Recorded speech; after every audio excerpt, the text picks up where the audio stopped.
How's it hanging, everybody? Today, I'm talking to you guys a little bit about all the RPGs that I played this year in 2023. Now, most of these are new games from this year, 2023. And I'm going to talk about all of them, plus some from my backlog. So this will sort of serve as a little bit of like a best of 2023 roundup for me, but not all of these games could necessarily make it into a best of year list, if I'm being quite honest. So we're going to talk about the good, the bad, the ugly, and just kind of throw them all in there. The music that you're hearing right now comes from my RPG of the year, which we will talk about a little later. And I will also mention that at the end of the video, I'm going to run through a bunch of the games that I didn't get to play, because this was just an insanely large year, probably the biggest year for games ever, at least in my memory.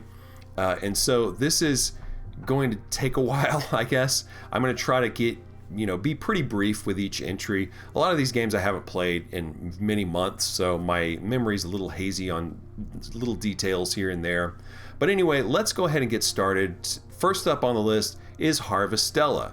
Now, Harvestella appeared to be, when it was announced in 2022 sometime, I believe, it appeared to be an answer from Square Enix to the Rune Factory series. And the Rune Factory series is one that I've always wanted to check out, because I liked the idea of taking like the kind of Harvest Moon, Story of Seasons farming formula and blending that with a more traditional RPG with dungeons and blah blah blah.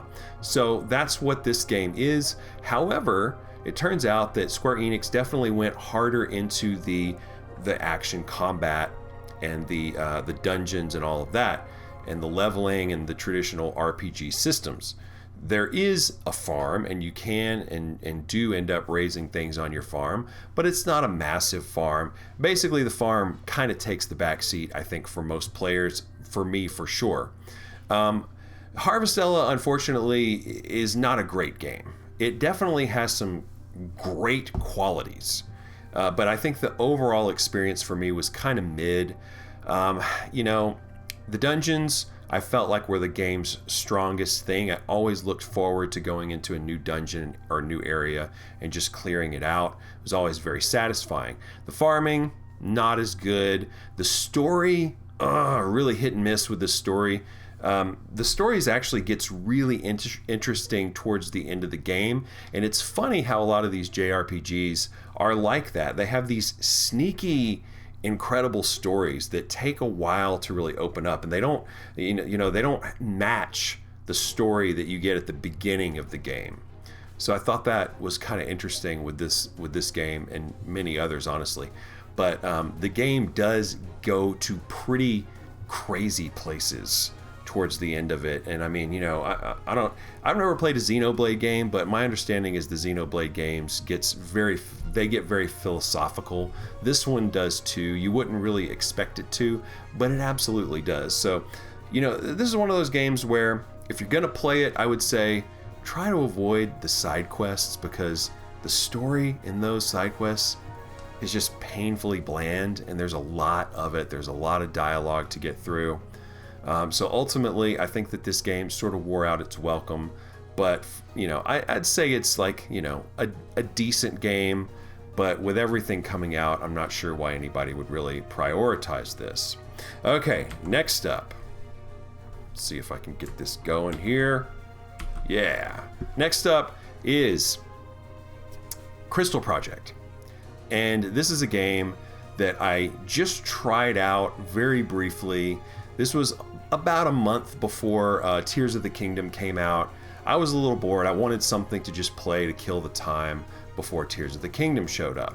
And so I got involved in this amazing little game right here.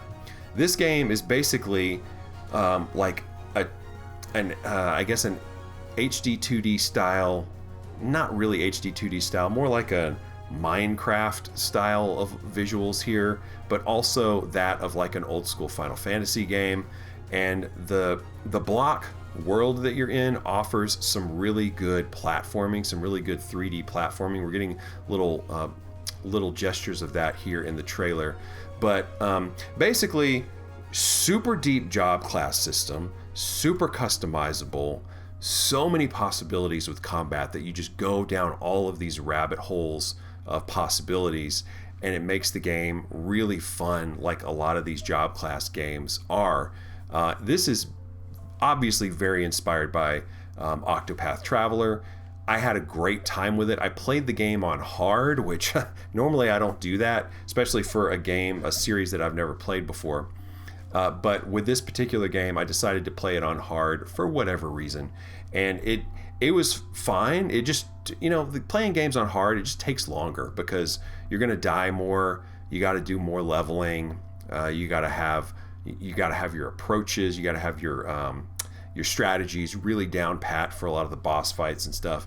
But I had a great time with Crystal Project, and it's actually coming out on the Nintendo Switch next month. So I would highly recommend picking this up either on Steam or the Switch, whatever you fancy. Next up is Pokemon Scarlet. As a 42-year-old man at the time, I played my first ever Pokemon game early this year. It was gifted to me by my nephew and my sister, and thank you to them for picking it up for me. I also picked them up Pokemon Violet, and we played it together a number of times. I think we're probably going to be playing it together this holiday season as well. And so what is my take on Pokemon, since I've gone my entire life without playing Pokemon, and now here I am checking it out? It was good. It was fun. I didn't care about the poor performance necessarily because, it didn't seem like it mattered. It's like a Game Boy game, basically. And it's just, you can put it on your big screen if you want. I did that a little bit. I played it handheld a lot too, I think. But ultimately, actually, I actually played it a lot on the big screen because I have trouble like seeing and discerning the little shapes out in the wilderness and figuring out which Pokemon they are. This was a good time. This was a good time. Very simple, basic gameplay, but also, a lot of depth for those that wish to go there. And of course, Pokemon is a competitive sport. It's an esport. So, you can't say that the depth isn't there. It really is, from just all the possibilities and combinations, or, the leveling that you choose to do with the legendaries and whatever. I don't know. I had fun. I played it to the credits. Do I want to play any of the DLC? No, I'm good. I don't really feel like I want to play, a bunch of Pokemon games now. If Red and Blue come to Switch Online, I will probably, try to make it through maybe one of those. But otherwise, I really don't have a lot of desire to dip back into the Pokemon series. If I do, I do. Never say never, but I don't really have that interest necessarily. But it was a fun little experiment because old me trying a Pokemon game for the first time, I thought it might be a worthy thing. And it turns out it was. It was a good time. So anyway, next up, we're talking Super Mario RPG, the original, the SNES version.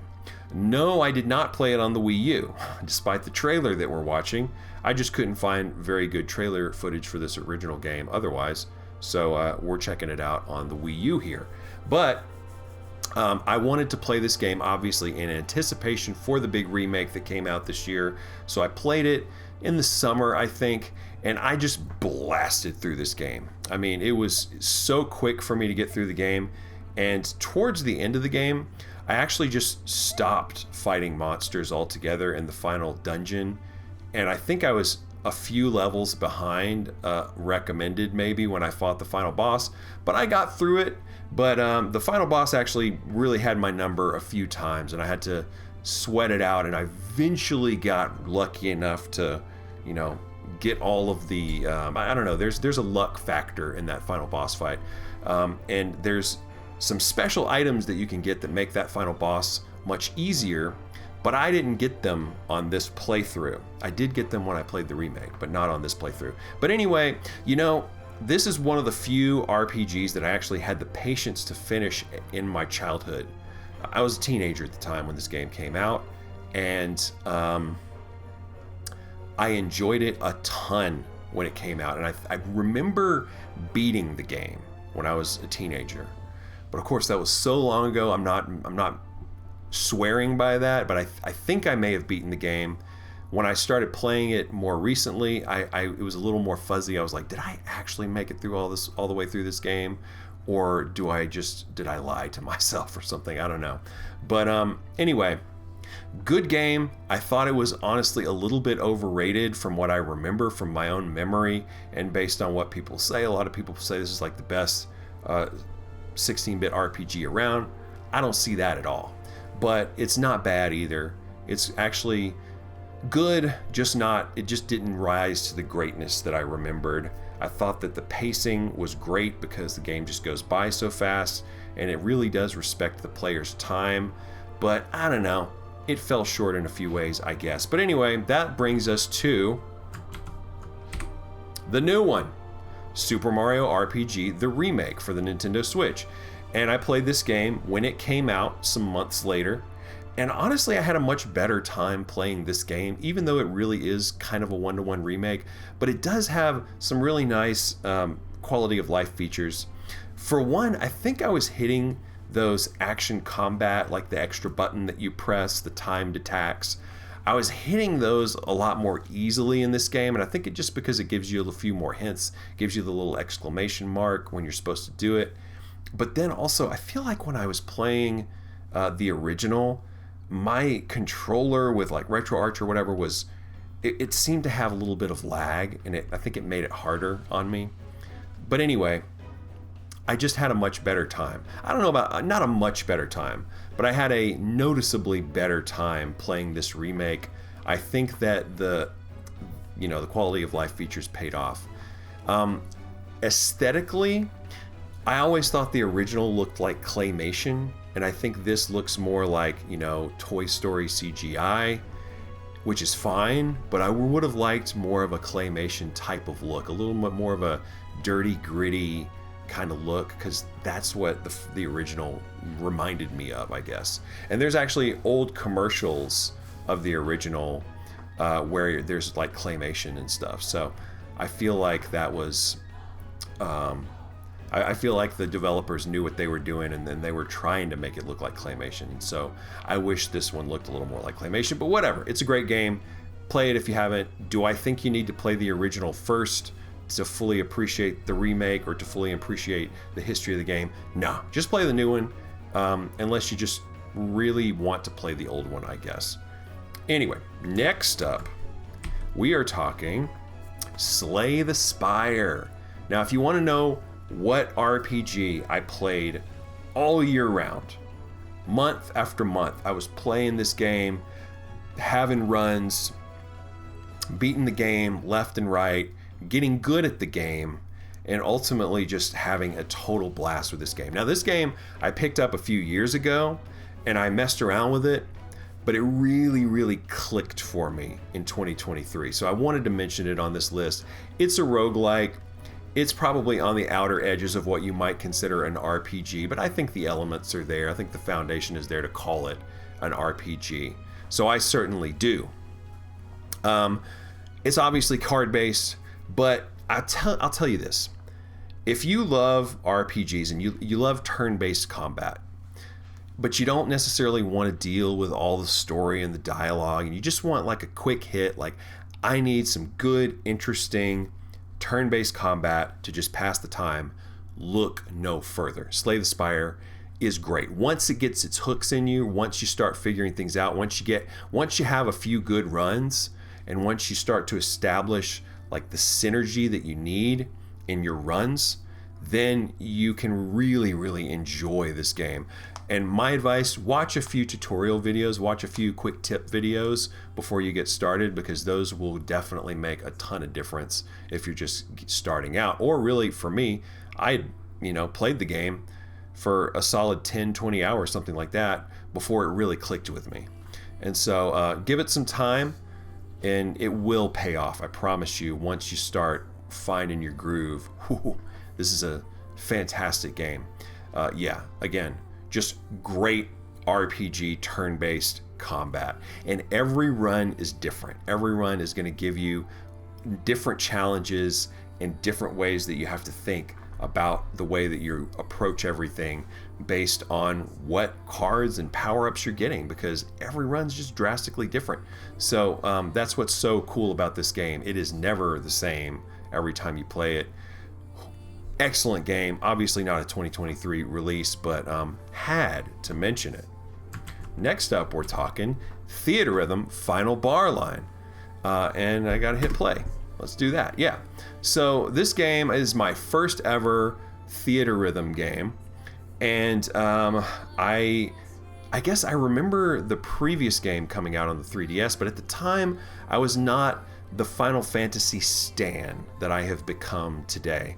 Because, after playing several of the Pixel remasters, and after establishing Final Fantasy VI is one of my favorite games of all time, 4 is great too. 1 is also really good. I got a huge soft spot for 1. But then of course there's 7 Remake. So I've grown to really love and have a ton of affection for the series. So it made sense to pick this up. Obviously the games have great music. And this is really fun. I mean, especially considering, we haven't had a rock band or a Guitar Hero in many years. This sort of scratched that itch for me. And oh my gosh, there's so much DLC. In fact, as I was recording this video, I noticed they have Xenogears DLC. Still need to play Xenogears, hopefully 2024, I guess. But Xenogears is on the list of things to play, and now I get to play some of the music from the game and a bunch of other games, like Secret of Mana's in there, a Chrono Trigger. They have a Chrono Trigger pack. So of course you have all the Final Fantasy games, and then a lot more if you're willing to pay for some DLC here and there. And the DLC is, I think, reasonably priced. You get a bunch of Chrono Trigger songs, 5 or 6 for $5 or $6. That's worth it to me.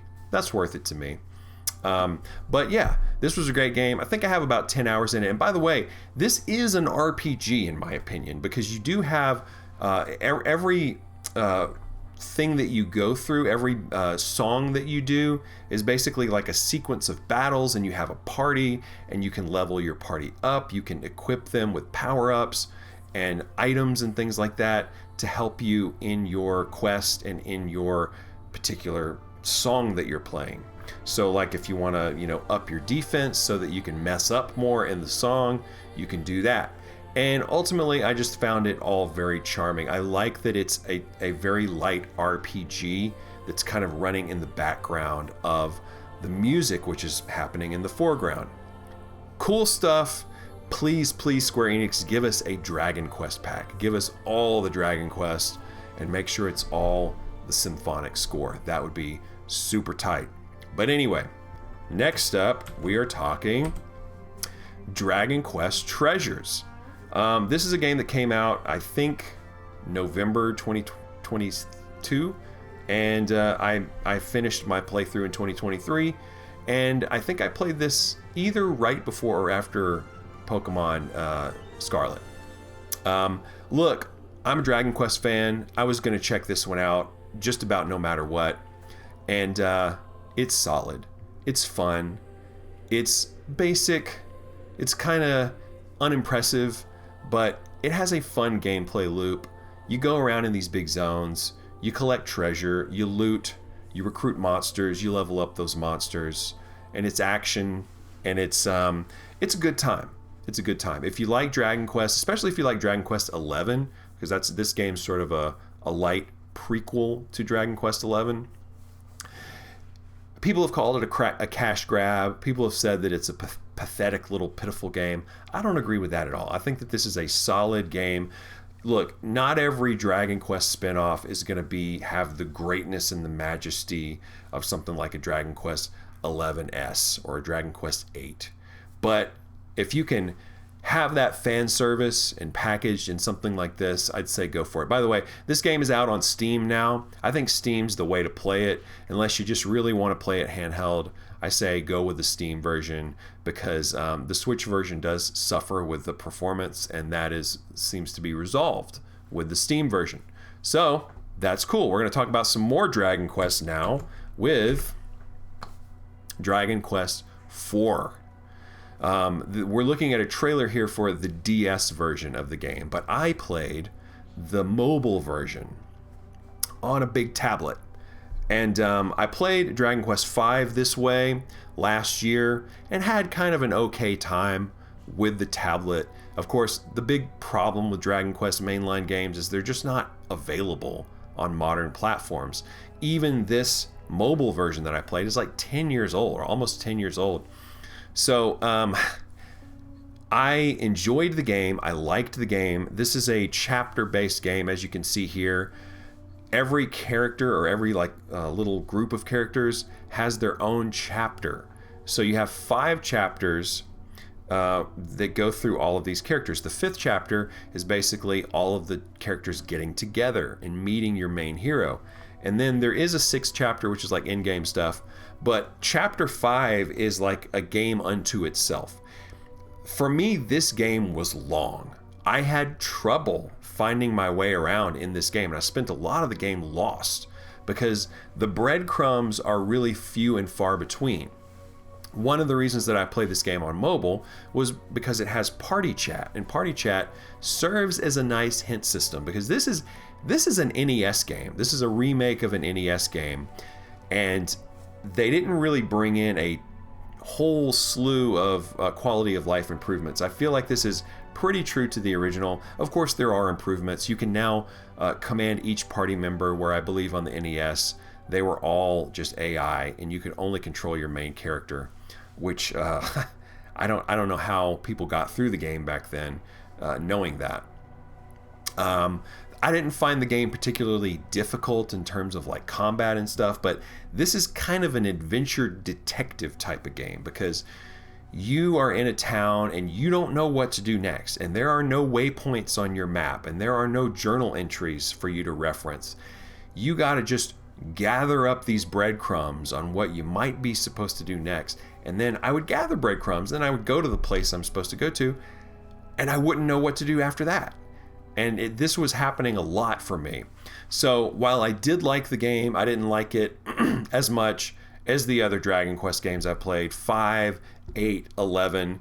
Those are all-time greats for me. This one is a little bit lower, but it's still good. I still enjoyed this game. Very happy to play it. And the reason I played this game when I did was because I wanted to play Dragon Quest Monsters: The Dark Prince, which is a parallel game, kind of a sequel to Dragon Quest IV. So let's have a look at that next. That is another game I played this year, Dragon Quest Monsters: The Dark Prince. I'm currently playing it and having a great time with it. I was very skeptical of the game at first. At first, Dragon Quest Monsters: The Dark Prince just didn't get its hooks in me. It has a slow start. And unless you immediately get to work with just doing all the crazy monster synthesis, which is really what these games are all about. They're all about finding 2 monsters and fusing them together to make a better monster with all the traits from the previous monsters. Then you got to level up that monster. Then you have a better monster. Then you can fuse that with another monster. And you have these generations of monsters, and you can go really, really deep into the customization. It's almost like job classes, where you are inheriting all of these different job classes, and you combine them, and you can make gold monsters that are really powerful, and there's ranks for all the monsters, A, B, C, D, E, F, and G maybe. And it gets pretty addicting when you actually let it. When you start to really dig deep into that whole system, that's really where the game shines. And I almost put this game down, but I gave it one more chance. I think I watched a video or something where someone explained the synthesis and went pretty deep with it, and then I was like, okay, let's try this again. Let's give it one more go. And then the very next time I played the game, I loved it. I immediately started loving it. So my advice, if you play this game and it doesn't click for you right away, watch some videos, watch some quick tips, tutorials, things like that. You may find that there's a lot that you're just not really paying attention to in the game that can make it a lot more fun, and that's what it was for me.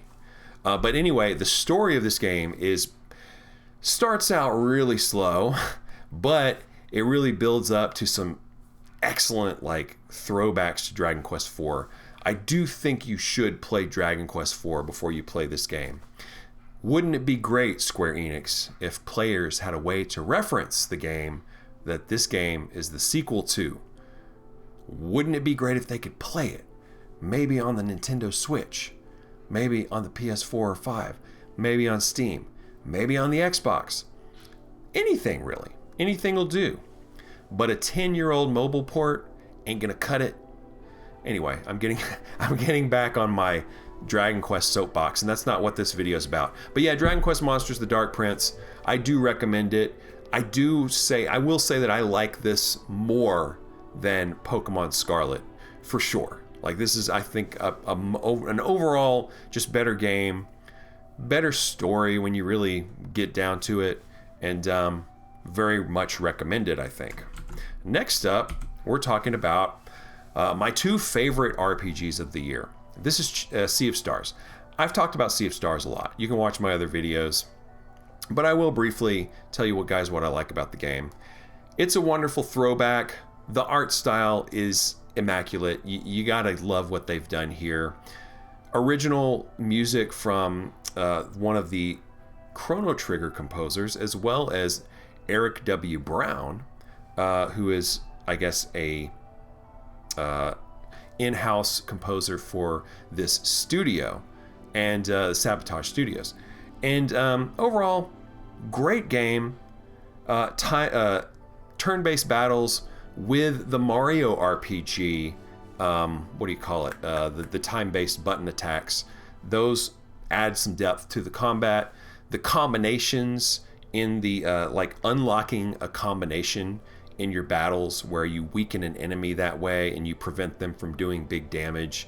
That's always fun to toil over when you're in a battle.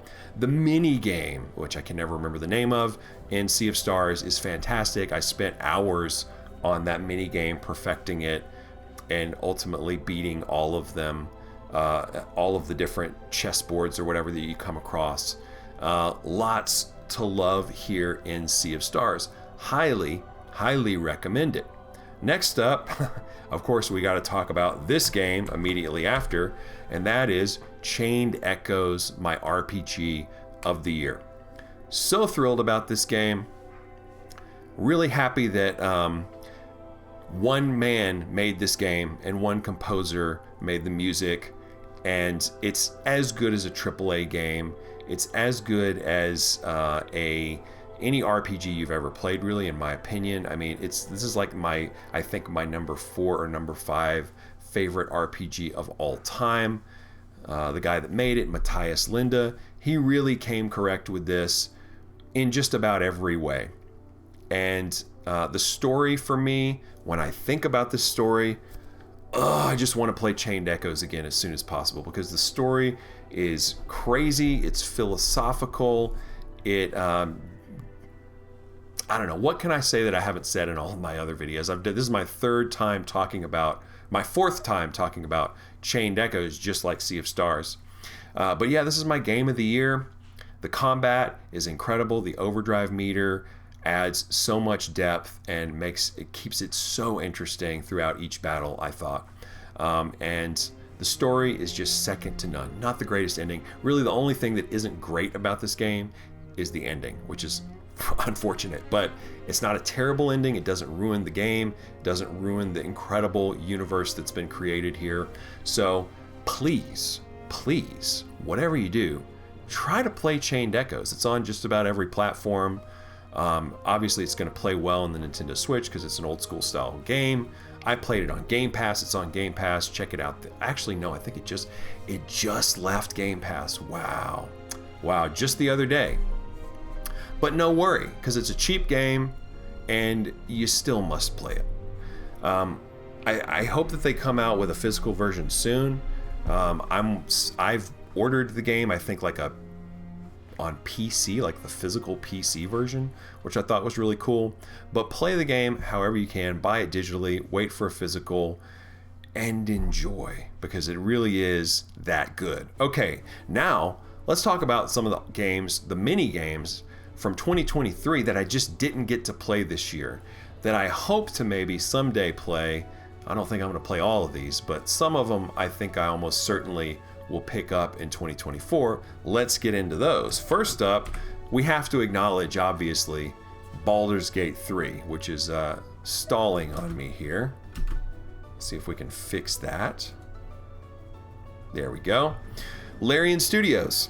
This is a tabletop style RPG. I think that there's an obvious affiliation with Dungeons and Dragons here, like an official affiliation as far as I know with Dungeons and Dragons. I know nothing about Baldur's Gate until this year, I guess, is when I've learned everything about it, but I never played 1 or 2. I don't play a lot of Western RPGs, as you can probably tell from the channel, but that needs to change, I think. I think that there's so many great Western RPGs out there, especially, of like the turn-based variety like this one. And so I think I got to start checking out and looking for these titles. This one is probably a really good starting point, a good jumping off point. I know it's going to be probably frustratingly hard at times, but I don't care. I'm ready. I'm ready to get kicked around in this game.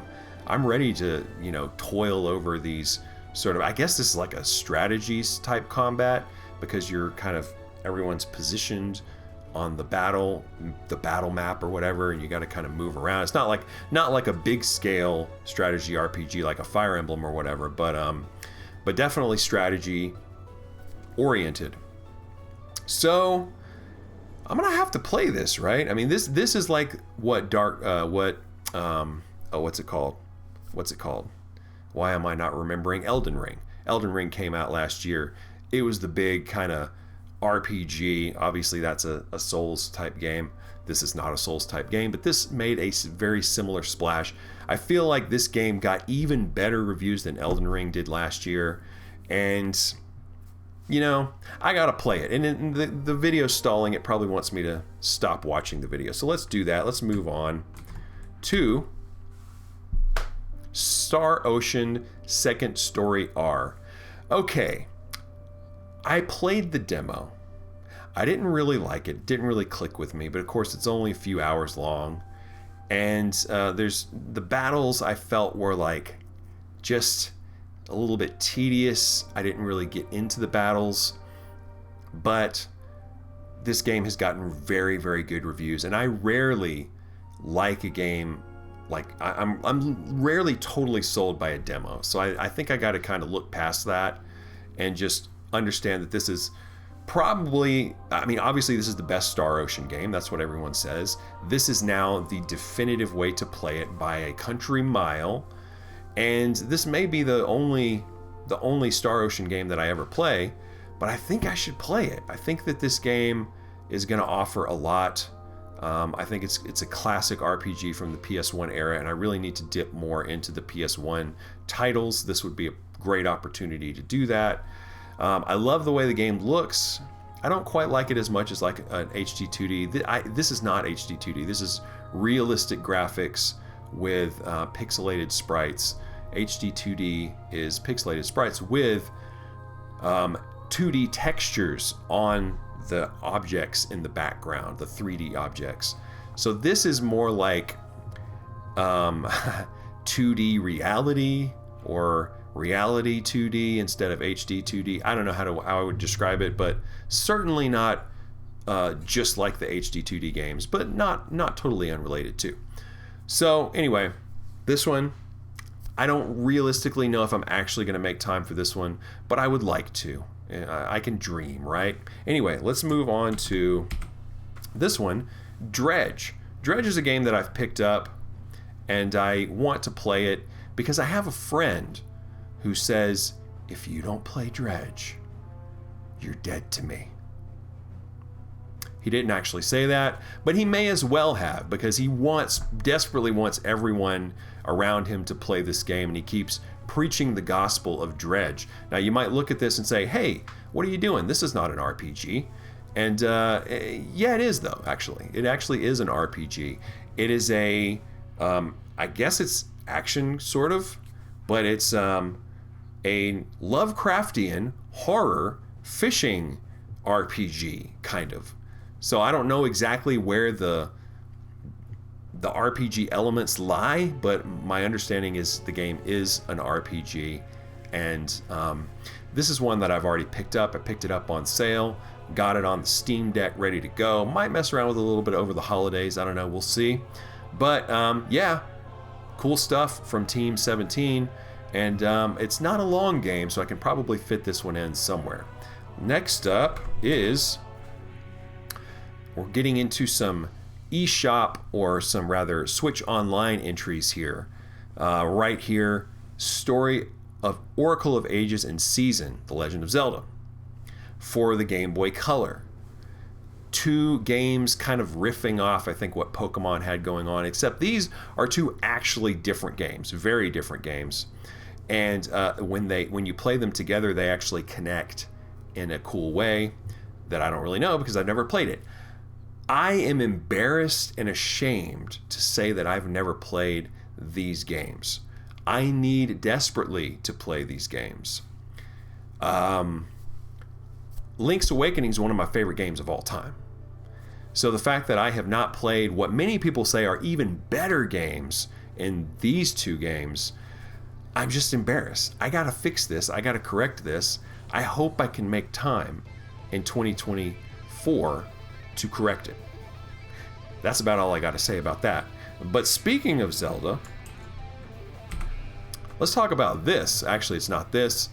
Let's rewind to this section of the video. Crusader of Senti. This also came to Switch Online through the Sega Genesis app. And I've been wanting to play this game for years. This is like a Link to the Past, but for Genesis. This game has an obvious ode to Link to the Past. Sega wanted to get in on it and make their own version of the game, basically. Let's do that again, because we're not watching Ghouls and Ghosts.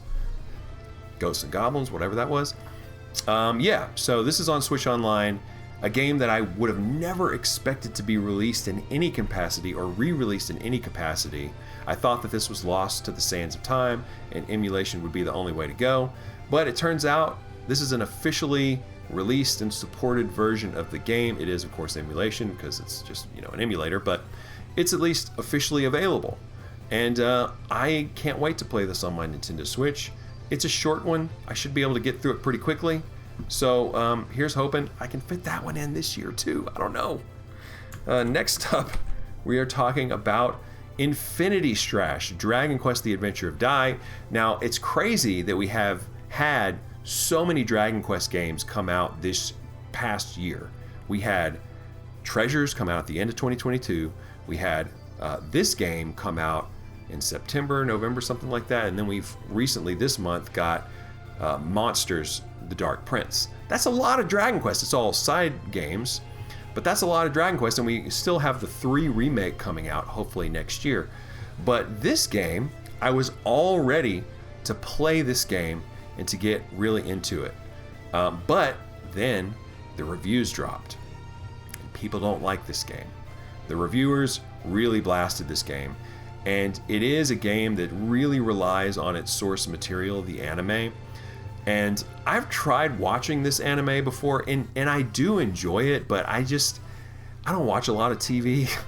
So I ended up not finishing it. I mean, it is pretty long, pretty big time investment there. I don't know, maybe someday I'll go back, and I think that I would rather just watch the anime versus playing this game. But at the same time, I have a feeling this game is either going to come to Game Pass, because it is available on Xbox Play Anywhere, meaning if you buy it on your Xbox, you get to play it on your console or your PC. Same purchase. And so that usually means that the game is either on Game Pass or coming to Game Pass when it has that feature. So we'll see if that happens, but if not, the game's going to go on sale for dirt cheap, I would assume, pretty soon, because no one's buying it. So they're going to want to sell some copies, and I would like to try it out. I mean, I don't think that I would force myself to complete the game, but maybe I would. I don't know. Again, I liked the anime. I think I got like 10, 15 episodes deep. and I was enjoying it, but it didn't really like hook me or anything, so I don't know. Anyway, next up we got Final Fantasy VII Ever Crisis, the mobile game, the gacha retelling of the entire Final Fantasy VII compilation. All the different games and whatever, movies, film, books, I don't think any books, but all these different games and stories from Final Fantasy VII coming together in this one mobile game, kind of old school Final Fantasy style, gotcha, unfortunately, game. This was one of my top priorities for 2023 to play through. I obviously did not do that. I picked up the game, downloaded it like on my phone, downloaded it on Steam, which thankfully it's now available on Steam. Thank you very much, Square Enix. But hey, Square Enix, you forgot to enable controller support. I put this on my Steam Deck and I can't play it because it's all touchscreen. I have to use the mouse. So that's a bummer. I would like to play this game handheld. I would like to use a controller. You should make that happen. I don't see why, I mean, having played the game just a little bit, I don't see how you could argue that this game just can't work with a controller. I think you could very easily make it work with a controller. I don't know why that's not happening. I think that somebody on the Steam Deck made a controller, made their own controller configuration or whatever, and I tried that and it didn't work great. I guess it was maybe sort of doable in a very clunky way, but for me, I will try this game when it has controller support. I don't know what else to say, but the presentation of the game is not quite as good as I would have liked. Just, the voice acting is Japanese, which isn't really a problem, but I'm very used to the, Final Fantasy VII Remake, like, English cast, the English voice acting. I'm used to that. Not this. This was the one that got away this year, but I don't really mind because I'm just not that jazzed about the game anymore, having played a teeny bit of it. But I don't know. We'll see what happens. I'm not writing this game off. I do want to play Crisis Core and Rebirth a lot more than this one. So I'll wait to play those and then see what's going on with Ever Crisis after that. Next up, we are talking Crisis Core. Now, this is actually not a 2023 release. This is a 2022 release, but I wanted to mention it here because it is currently my top priority. I've never played Crisis Core. I picked it up when it came out in 2022, and I still haven't even started it. And I know I'll like it because I think that I will appreciate the brevity, the kind of mobile nature of the game, and there's a lot of good story content here. I think that this is almost going to be a slam dunk for me, almost guaranteed. And I can't wait to play it. I can't wait to get this extra lore, this extra story for Final Fantasy VII.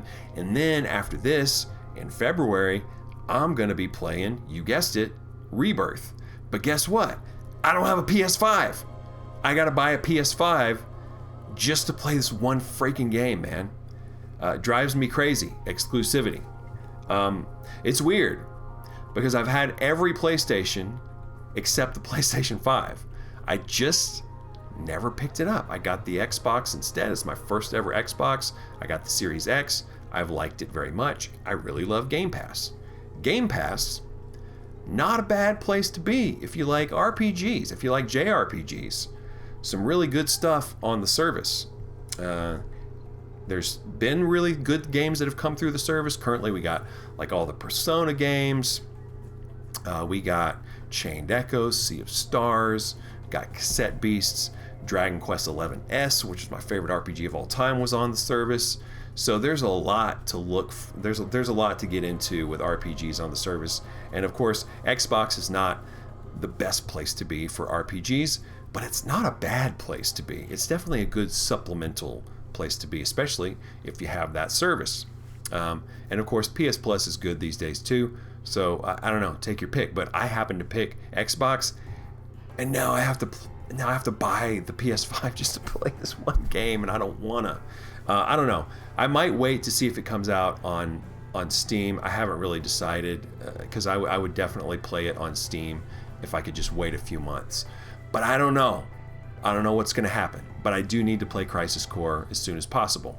I don't have any footage pulled up, but let me just mention my game of the year, Tears of the Kingdom. And that's it, guys. I have nothing else to say. I'm going to be headed home for the break tomorrow. I know that many of you will probably be traveling as well over the holidays, so please travel safe. And thanks for hanging out with me for this incredibly long and boring video. And the video's freezing right now. The trailer's freezing, so that's my cue. Take it easy, guys.